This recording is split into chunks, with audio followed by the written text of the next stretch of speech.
एकड़ वन भूमि को म्यूटेशन कर दिया गया है। झारखंड सरकार सतर्क नहीं होती है तो मुझे लगता है आने वाले समय में जो जल जंगल जमीन है केवल शब्दों में ही सीमित रह जाएगी और जो आदिवासी है उन्हें म्यूजियम में रखना पड़ेगा। नमस्कार, द HD न्यूज़ देख रहे हैं आप और मैं हूं रंजीत कुमार।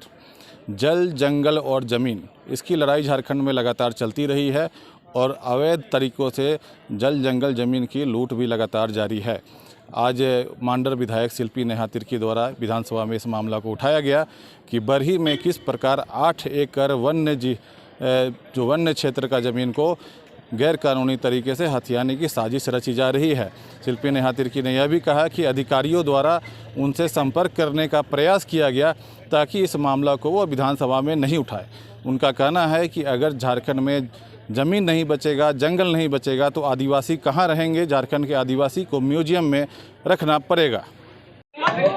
और मुझे लगता है ये सबसे महत्वपूर्ण दिन था क्योंकि आज राजस्व और भूमि को लेके मामलाएं सामने आने वाली थी और ये दोनों ही मामला पूरे राज्य के, झारखंड के राज्य में इतना ही महत्वपूर्ण है कि इसको बताने की जरूरत नहीं है। आज एक आम जनता का जेब से आदमी पैसा निकालने से पहले सोचता होगा, मगर झारखंड में भूमि लूटने से पहले भूमाफियाएं और भ्रष्ट अधिकारियां बिल्कुल भी किसी मामले से वो गंभीर नहीं है, ना उन्हें किसी बात का लज्जा है। आज मेरे 2 तारांकित सवाल लगे हुए थे, नंबर 2 और 3 में, और ध्यान आकर्षण में भी भूमि सुधार को रिलेटेड एक सवाल लगा हुआ था। अगर आज ये सवाल सामने आता था तो बहुत सारे भ्रष्ट अधिकारियों का पोल आज विधानसभा में खुलने वाला था, मगर मुझे तो मैं इसको षड्यंत्र ही कहूंगी या एजेंडा कहूंगी कि बिल्कुल अल्पसूचित और ध्यान आकर्षण के समय में ही इन्होंने इतना, विपक्ष ने इतना बवाल किया और इन सभी बातों को सदन में रखने का हमें मौका नहीं दिया। आज ये इतने महत्वपूर्ण चीज है और इसीलिए मैं बोल रही हूँ कि मामला इतना गंभीर है। जब उस अधिकारी को मालूम पड़ा कि उसका नाम इस मामले में सामने आने वाला है तो मुझे संपर्क करने की प्रयास की गई ताकि मैं इस मामले को सदन से बैकआउट करा दूं।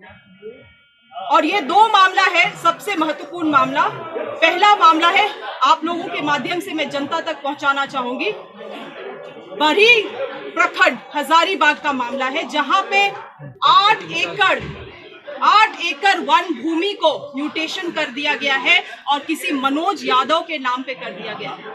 आप RTI के माध्यम से हमने जब पता किया तो ये वन विभाग ने भी बताया है कि ये वन भूमि ही है। 8 एकड़ का जमीन, ये कोई छोटा मोटा जमीन नहीं है और सारे अधिकारी इसमें मिले हैं। इतने सारे पत्रांक हुआ है, उपायुक्त तक को पत्रांक हुआ है इस बारे में, मगर आज तक कोई कार्रवाई नहीं हुई है। और जब इसकी बात सदन तक हम आज उठाने वाले थे तब जाके उपायुक्त को वहां पे एक पत्रांक विभाग द्वारा जारी किया गया है। अगर आज इस सभी मामलों को लेके झारखंड सरकार सतर्क नहीं होती है तो मुझे लगता है आने वाले समय में जो जल, जंगल, जमीन है केवल शब्दों में ही सीमित रह जाएगी और जो आदिवासी है उन्हें म्यूजियम में रखना पड़ेगा, क्योंकि जमीन नहीं रहेगा तो और जंगल नहीं रहेगा तो आदिवासी विलुप्त हो जाएंगे। दूसरा मामला है, बहुत बड़ी मामला है ये भी। जब बिहार का विभाजन हुआ था उस समय सारा झारखंड का जो नक्शा है उसे काफी सुरक्षा के साथ यहाँ पे झारखंड में लाके भू बंदोबस्ती कार्यालय में रखा गया, मगर जानकारी ये मिल रही है कि कुछ आउटसोर्सिंग कर्मचारी जन रुपयों के लिए ये नक्शा को कचहरी में जेरोक्स के दुकान पे उन्होंने बेच दिया है। आज जिस नक्शा से राज्य को राजस्व आ सकता था, जिस नक्शे से डुप्लीकेसी का मामला, जमीन का हेर फेर का मामला को हम लोग कंट्रोल में ला सकते थे, आज वही नक्शा 80 रुपया 50 रुपया में कचहरी में आपका किसी भी नॉर्मल जेरोक्स दुकान में बिक रहा है। और जब इसकी विभाग से हम लोगों ने पूछ किया है तो विभाग का जवाब आया है कि वो अस्वीकृत है। वो जवाब को अस्वीकृत बोल रहे हैं, सवाल को अस्वीकृत बोल रहे हैं। तो हमारा सवाल यही है, जब इतना बड़ा मामला आया है सामने विभाग के सामने तो सरकार को इसमें एक कमेटी गठन करना चाहिए, इसमें जांच पड़ताल हो और जितने भी कर्मचारी जो आउटसोर्सिंग कर्मचारी है या तो जो राज्य के, जो विभाग के जो इस सभी मामलों में लिप्त कर्मचारी पाए जा रहे हैं उन पे कार्रवाई की जाए। और मैं फिर से दोहरा रही हूं इस बात को, अगर ये सारे लैंड इश्यूज में हम लोग इमीडिएट बेसिस पे नहीं एक्ट करेंगे इतने बड़े बड़े मामलों में, और सदन में भी आज इन सभी मामलों को आने से रोका गया एक तरीके के षड्यंत्र के द्वारा, एजेंडा के द्वारा, और अगर आज इसमें सरकार कड़ी कदम नहीं उठाती है, कड़ी कार्रवाई नहीं करती है इन अधिकारियों के खिलाफ, तो मुझे लगता है आने वाले समय में, फिर से बोलूंगी, आदिवासियों को म्यूजियम में रखना पड़ेगा। धन्यवाद। मैडम, जो जवाब अस्वीकृत आया उसका गलत जवाब है क्या?